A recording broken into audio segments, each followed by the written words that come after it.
Uma Sim. vez por mês chega a minha vez. Então, já que karma é karma, vamos lá, vamos ao resgate. E ainda sobrou para mim o rabinho do assunto suicídio. Assunto difícil, amigo. Eu reconheço. Eu sei que a turma tem penado com ele, porque é um assunto difícil em função do peso que as religiões colocam nele. Mas sabe que quando não tem religião colocando peso, fica pior ainda, né? Porque aí a turma não leva a sério. Isso aconteceu no Japão. Mas vamos na ordem. Desgosto da vida, suicídio, capítulo 1 da parte 4. Questão 948. É tão reprovável como que se tem por causa o desespero. O suicídio é aquele que procura escapar à vergonha de uma má ação. O foco aqui não é exatamente o suicídio, mas o foco está na vergonha de uma má ação. Essa vergonha pode ser tão grande que leva à busca de uma fuga. Como é que eu me escondo disso? Aí eu me escondo através do suicídio. É. A nossa cultura ocidental não é tão assim, não é tão sensível a isso, mas culturas orientais são bastante sensíveis. Cenas como essa aqui da imagem acontecem muito. Eu ficava vendo isso muito no período aí da Lava Jato, embora essa seja um pouquinho posterior. Essa cena é real de um político que foi preso pela Polícia Federal porque estava envolvido em um escândalo de, de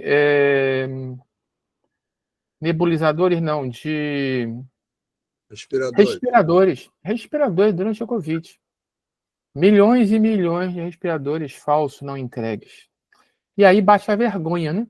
Então, é uma cena comum, tinha até aquela história do japonês da Receita Federal levando pessoas sempre tentando esconder, levantando camisa. Esse aí arrumou uma mochila e se escondeu atrás da mochila. E eu ficava imaginando, puxa vida, que uma vez eu vi uma pessoa que eu conheci assim, de participar de uma reunião com ela, ou duas no máximo. Como é que essa pessoa está se sentindo com esse tipo de exposição? Que vergonha que não deve ser.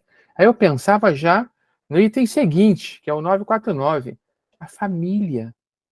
Eu imaginava os filhos dessa pessoa chegando na escola, a mulher com os vizinhos. Mas a memória do brasileiro é curta. E este caso aqui, não que eu saiba, não buscou a solução no suicídio.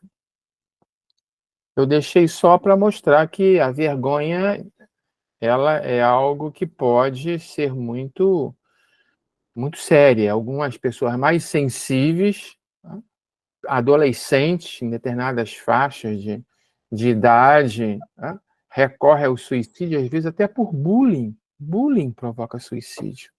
Por vergonha, porque não consegue encarar aquela situação.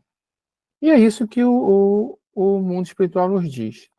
Diz, primeiro, o suicídio não resolve o problema, ele não apaga a falta. Você errou, errou. Não é pelo suicídio que você vai resolver isso. Ao contrário, agora, em vez de ter uma falta, um erro, você tem dois erros. O erro que deu origem a esse ataque de vergonha que levou ao suicídio e o suicídio. Quando se teve a coragem de praticar o mal, é preciso ter-se a de sofrer as consequências. Causa e efeito, ação e reação.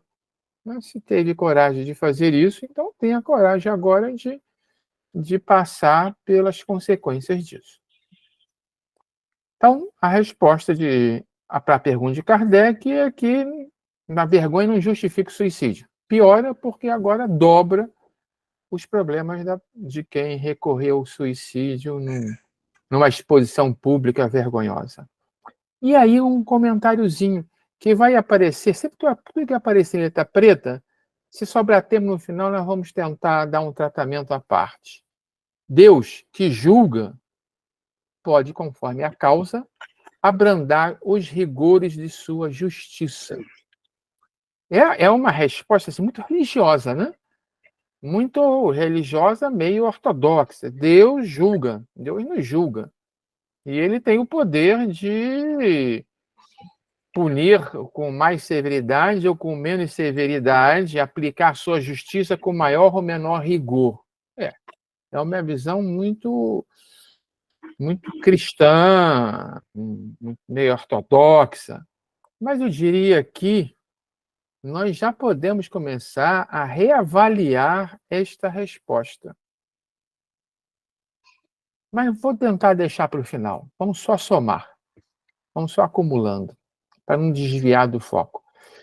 Vejam como a questão é cultural. Eu falei que no Brasil nós não somos tão chegados assim a isso, mas alguns outros países culturalmente são. Aqui é o mapa do mundo em 2014, né? Nesses países, nessas regiões em rosa, em magenta, a taxa de suicídio era elevadíssima, 43 a 13 suicídios para cada 100 mil habitantes. O amarelinho claro, ainda alta, de 12 a 9. O azul, que é o Brasil, já está chegando aqui do médio para baixo, de 8,5 a 4,5. E países onde o suicídio é considerado a taxa baixa ainda, de 4,5 a 0,4. Interessante, são países árabes. A questão é cultural e religiosa. Por exemplo, aqui na região do Japão, no Japão, não havia quando entrou o budismo e o shintoísmo, o budismo e o shintoísmo não focam especificamente no suicídio como o cristianismo foca e condena. Então, não havia um peso de uma religião condenando isso.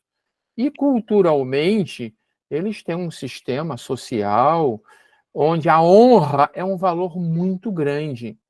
Até hoje, o Japão está entre os países com maior, essa região toda aqui, com maior taxa de suicídio. Coreia aqui está logo depois da Guiana, que impressionantemente a Guiana, que são outros fatores, mas as duas Coreias estão aqui no topo. E, por coincidência, nada a ver, mas hoje eu li uma notícia falando justamente sobre essa taxa de suicídio na Coreia do Norte em função do alto grau de competitividade, etc. Aqui, adolescente, no Japão, tem uma taxa muito alta também. Tem classificações etárias. O que nos leva a uma figura muito popular, a do harakiri. Era uma técnica de suicida, considerada honrada, e que resgatava a honra dos que a tinham perdido.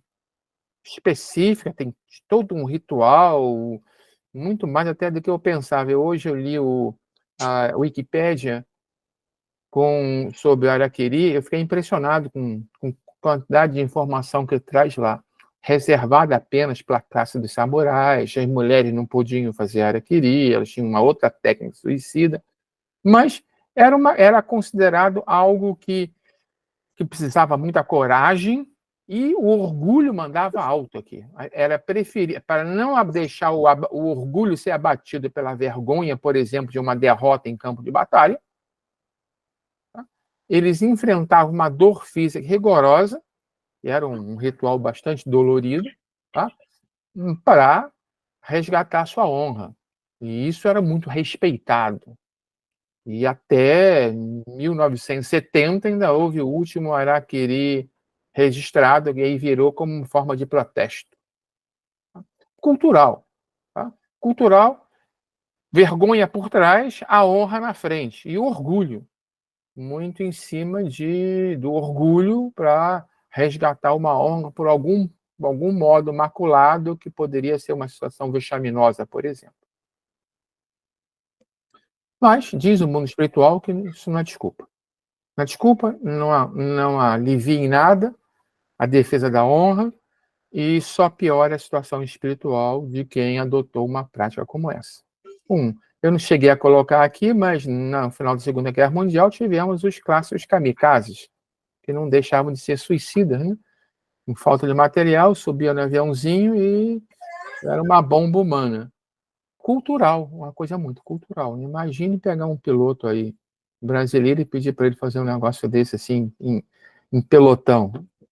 Não funcionaria bem no Brasil. Questão 949. Agora ele estica a questão da vergonha. Eu dei só, como eu estou na rabeira, nós estamos só pegando aqui o finalzinho do assunto. Então, eu posso ser mais light aqui, não preciso tratar isso com muita severidade. Hein? A turma já tratou antes, porque o assunto, de fato, se levado às consequências de suas, se mostrada todas as suas consequências, é um assunto muito duro. E tá, a vergonha, essa vergonha aqui não justifica, mas a família, meus filhos, minha esposa, minha mãe, tadinha, pode ter um ataque do coração. Meu pai, que prezava acima de tudo a honestidade dele, será que se eu me suicidar, eu não apago isso aí, preservo eles? Aí é a pergunta de Kardec. Será desculpável o suicídio quando tenha por fim obstar a que a vergonha caia sobre os filhos e sobre a família? Essa pergunta hoje talvez não faça tanto sentido, mas em 1857 ainda tinha um resquício da maneira como se lidava com os condenados. Era comum uma condenação ser extensiva a toda a família. Mata a pessoa que fez alguma coisa aí que não caiu bem e mata a família inteira. Ou a família cai na desgraça. Algo que eu li recentemente, que eu nunca tinha visto referência, que é a questão da crucificação. A família dos crucificados tornava impura. Elas sofriam seriamente as consequências da crucificação do chefe de família. Então, Kardec meio que está nesse caso aqui. O que sobra para as famílias? Será que e aí haviam coisas assim. Até recentemente eu vi um filme onde eu acho que ele faz até um araquiri para preservar a família. Nessa época ainda, Kardec ainda teve essa preocupação. Mas e se for por causa da família? Aí eu consegui um exemplo que é meio se enquadra um pouquinho mais dadas as devidas adaptações para os tempos modernos. Um empresário brasileiro envolvido num escândalo financeiro, ele está na falência, a família ia sofrer as consequências desse escândalo e ainda ficaria sem recurso para sobreviver. Então ele simula um suicídio. Tinha um seguro de vida de R$1 milhão para sair do cenário, o nome dele sai das manchetes, e a família estava preservada, ou seja, ele fez isso pensando na família. Só que a nossa polícia começou a somar um mais um, mais um, mais um, mais um, e deu suicídio. Vamos à resposta do plano espiritual. Se neste caso, um caso como esse aqui, por exemplo, suicídio pensando na família, se teriam a mesma gravidade. Quem faz isso, não faz bem, não agiu bem. Mas ele pensa que está fazendo bem para a família. E como ele pensa isso, olha de novo aqui o pretinho, aqui a empresa. Deus leva isso em conta. Puxa vida, Deus pesou que ele se suicidou. Depois de 2 anos, ainda fez mais um ato aí meio criminoso que simulou um suicídio, né? Tentou enganar o seguro de vida e a polícia. Mas Deus leva isso em conta, porque o que importa é a intenção. E a intenção atenuou a falta do suicídio. E ele automaticamente, no suicídio, está se impondo uma expiação. Então, ele escolheu uma expiação do suicídio, pensando que estaria fazendo bem à família. E, ao pensar isso, a sua falta é atenuada.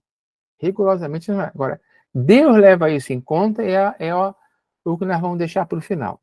Sempre que levar Deus aqui no meio, a gente deixa para o final. Entretanto, nem por isso deixa de haver a falta original. Até mais, aí agora ele volta para a questão da sociedade, da cultura local. Eliminai de vossa sociedade os abusos e os preconceitos, e deixará de haver esses suicídios, que lembra que o foco ainda é vergonha, né? Nesse caso aqui, a família cair em desgraça. É puro preconceito. As crianças sofrendo bullying na escola porque o pai apareceu sendo levado pela Polícia Federal, etc, etc, etc. Se a nossa sociedade mudar, tá? Não haverá mais motivação extrema para esse tipo de suicídio. Aquele que tira de si mesmo a vida para fugir à vergonha de uma má ação, então, seja do exemplo, seja qualquer um outro, mas que, em função da vergonha para si e para sua família, ele recorreu à fuga pelo suicídio. Mas isso mostra o quê? Que ele dá mais importância à estima dos homens, à imagem dos homens, do que a de Deus. Ele está valorizando mais o que os outros estão pensando dele, ou o que vai acontecer com a família dele em função até mesmo da maledicência humana, do que dos valores divinos. Ele colocou a sociedade acima de Deus.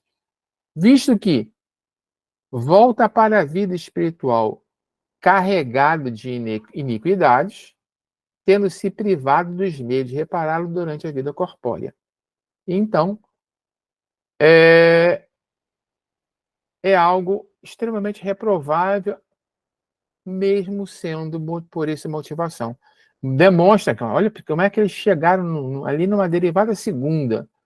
Não é só o ato em si do suicídio, não, mas ele mostrou que não valoriza valores divinos. Na nossa cultura, é sobejamente conhecido por todos que o suicídio é condenado pelas religiões cristãs. Apesar disso, ele se preocupou mais com a visão dos homens sobre os seus atos do que a de Deus. Deus, geralmente, é menos inexorável do que os homens. Quer dizer, nós somos piores nesse aspecto de não relaxar a coisa. Ele perdoa aos que sinceramente se arrependem e atende à reparação. Então, nós julgamos Deus, e isso é um fato, com muito mais severidade do que a realidade que a espiritualidade nos mostra. E fecha aqui, bem, o suicídio não repara nada, não muda nada, só complica a vida. Okay? Nós aqui pensamos exageradamente nessas coisas e Deus nem tanto. 950. E pensar daquele que se mata na esperança de chegar mais depressa a uma vida melhor. Essa é interessante. Puxa vida, se eu sou tão religioso que eu acredito no céu, e se essa vida aqui para mim não está com nada, então vamos encurtar isso aqui e vamos logo para finalmente. E aí? O que significa isso? Isso acontece? Acontece. Desvios, é claro, desvios. Tem vários exemplos aí. Eu peguei talvez o pior deles. Vocês lembram do Jim Jones, pastor Jim Jones? Mais de 900 pessoas, seguidores, se suicidaram na Guiana, com a promessa de que eles morreriam e viveriam felizes juntos, na vida após a morte. Isso foi década o quê? De 70, talvez 80? Não lembro direito, eu devia ter guardado essa imagem. 70, eu acho, o Vidal 75, eu acho que foi isso. Por aí. 78. Eu hoje 78. 78, exatamente, 78. A coisa vinha piorando para ele, a saúde dele estava muito ruim, não estava dando muito certo o empreendimento dele na Guiana, ele mantinha os seus fiéis submissos às custas de cansaço e pobreza, de forma que eles eram escravizados ali, e havia uma guarda armada contendo as pessoas. E chegou lá um congressista americano para inspecionar aquilo que soube o que estava acontecendo. O congressista e toda a sua comitiva foram mortos pelos guardas a mando do Jim Jones, que já vinha fazendo simulações de suicídio coletivo. Tomaram lá um refrigerante com cianeto. Isso já vinha sendo treinado. A maioria, alguns poucos foram mortos de outras maneiras, provavelmente os que resistiram e não quiseram tomar o cianeto. É um caso concreto de pessoas que foram induzidas por alguém, lavagem cerebral. A gente fica, lavagem cerebral é uma coisa interessante, porque a gente pensa assim, escuta, poxa, mas eu nunca cairia numa dessa. Mas isso é síndrome de SAP, não é de repente. Demorou anos para eles chegarem nesse estágio. E não é o único caso. Eu vi mais uns 2 casos, o outro com 70 e tantas pessoas, e um outro com 20 e tantas.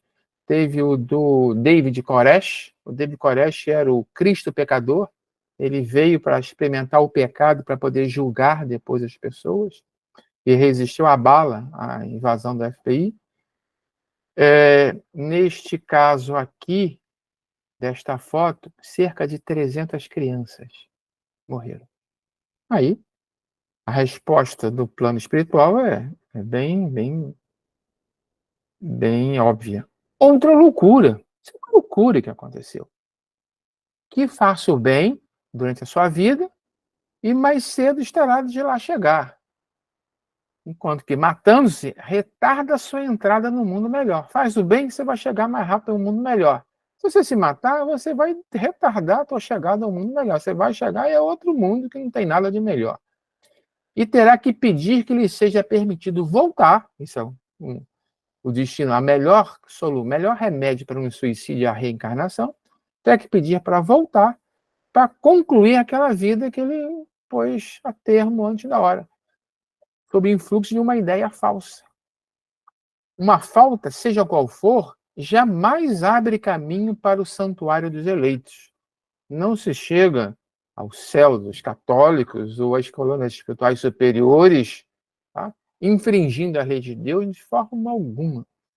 Não dá para furar fila e cortar caminho neste caso. O cortar caminho é fazendo o bem, o que está previsto.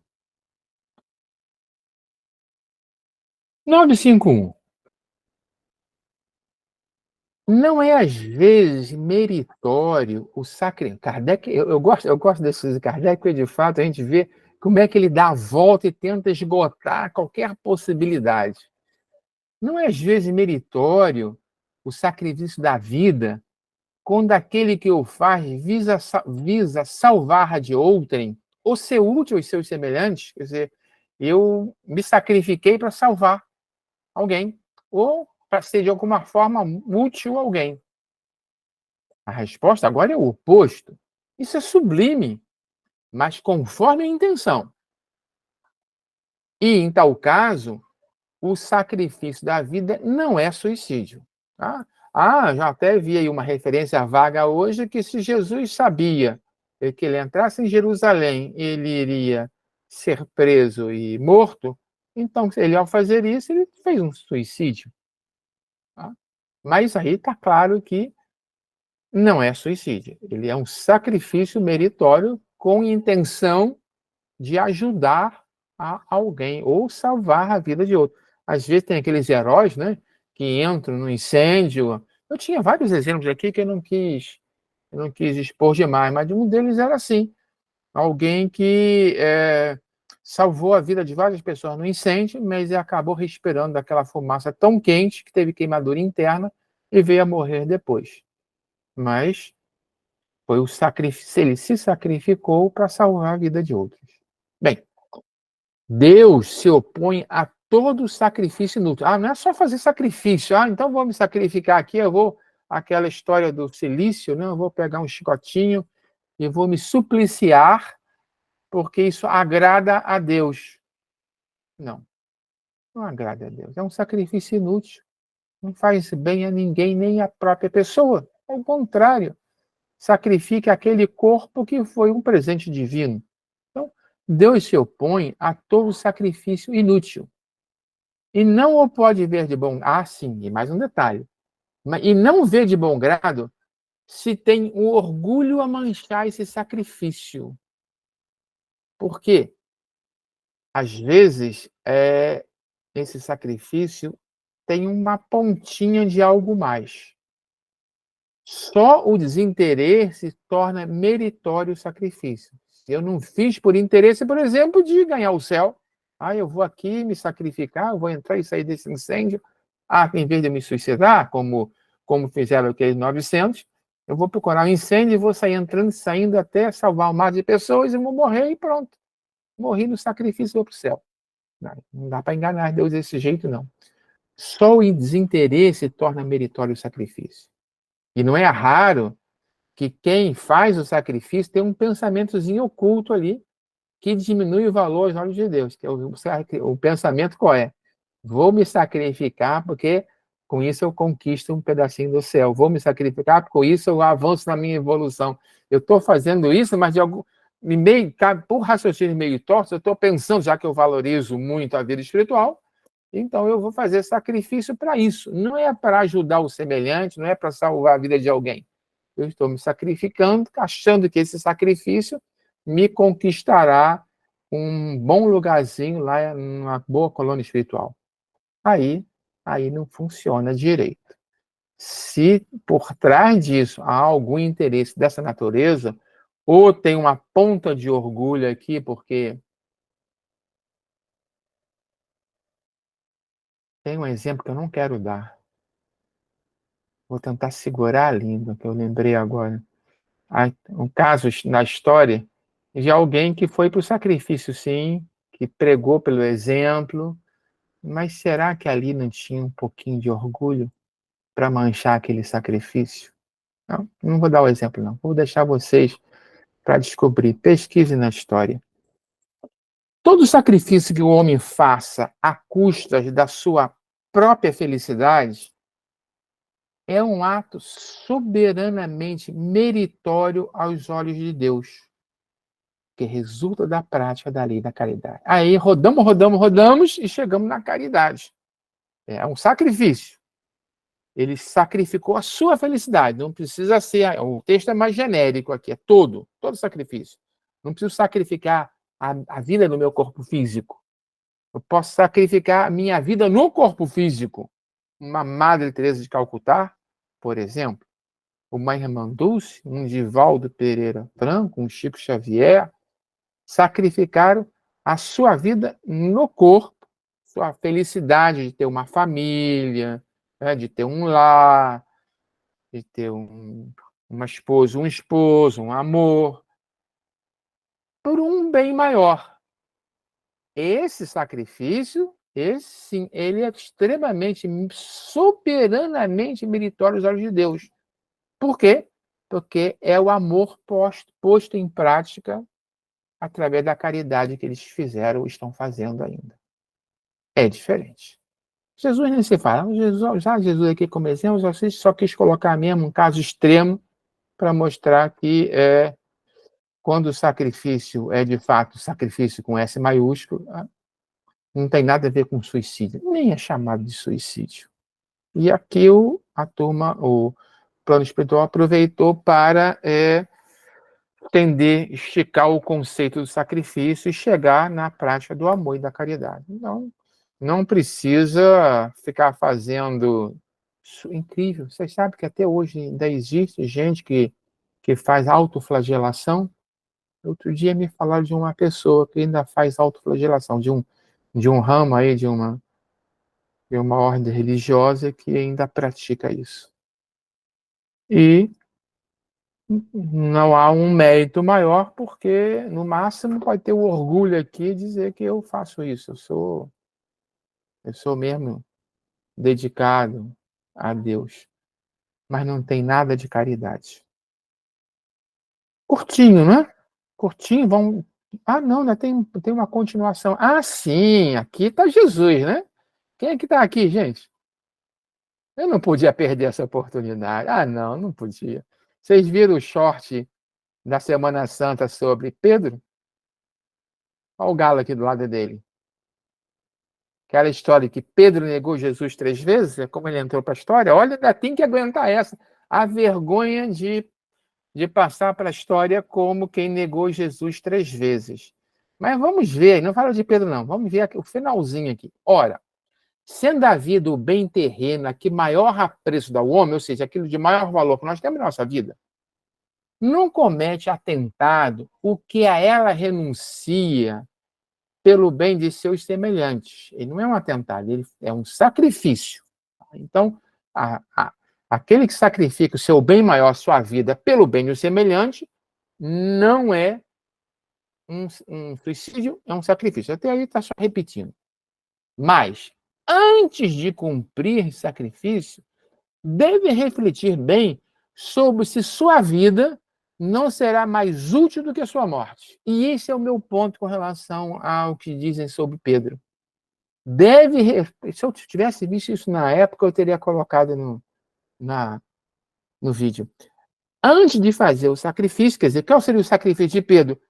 Ir lá, estar com Jesus lá dentro, entrar lá de qualquer jeito, se jogar, como ele já tinha puxado uma espada e cortado a orelha de alguém, e ser preso, ou ser morto antes, ou ia parar na cruz do lado de Jesus. Em vez de ter 3 ladrões, ia ter um ladrão, Pedro e Jesus. Muito bem. Antes de fazer isso, o que o mundo espiritual está dizendo aqui? Deve refletir se a sua vida não é mais útil do que a sua morte. Pergunta óbvia. O que era mais útil para os propósitos de Cristo? Que Pedro fosse crucificado ao lado dele ou que Pedro sobrevivesse para ser a pedra sobre a qual ele tinha planejado fundar a sua igreja? A resposta é óbvia.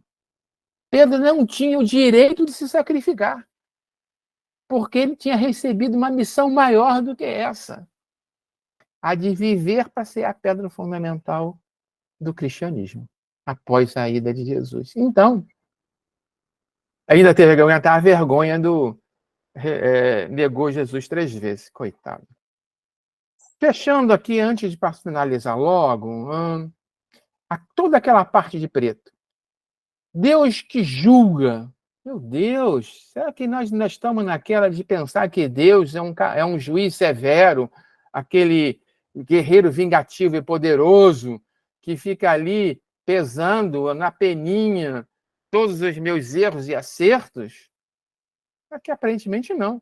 Porque ele pode abrandar. A justiça divina não é esse rigor todo como a justiça humana, inflexível. Porque na justiça divina o que vale é a intenção. É boa aqui. Quando disse lá que a pessoa cometeu uma falta, mas pensando que fazia o bem, a consequência é menor. Porque o seu pensamento não foi negativo, era um pensamento positivo. Estou fazendo isso pelo bem de alguém. E aí nós vamos entender como funciona a justiça divina. Vamos tirar Deus um pouquinho de lado, vamos pensar na justiça divina, na lei de causa e efeito. É automatismo. Se eu faço o mal, querendo fazer o mal, é uma coisa. Se eu faço o mal sem perceber que estou fazendo mal, é outra. Se eu me sacrifico achando que eu estou suicídio, achando que eu estou fazendo bem para minha família, o assunto aqui era família, tá?